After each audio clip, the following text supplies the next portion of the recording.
Greetings and welcome to another edition of Curator's Corner. Behind me is the Super 6-1 engine from the first Black Hawk helicopter to be shot down, initiating the Battle of Mogadishu on October 3, 1993. Super 6-1 was the call sign for the MH-60 Black Hawk helicopter that was struck by a direct hit from a rocket-propelled grenade fired by Somalian forces. This action turned the simple raid to capture key warlords into a grueling two-day battle where 18 American soldiers were killed and 73 wounded. The mission and battle would become known as Black Hawk Down, based off the book by Mark Bowden. Both pilots, Chief Warrant Officer Cliff Wolcott and Donovan Briley, were both killed during the crash.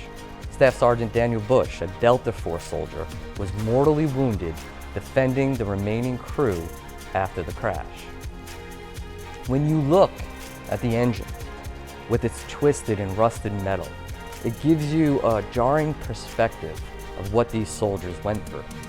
This engine was recovered 20 years after the battle and then repatriated back to the United States in August of 2013.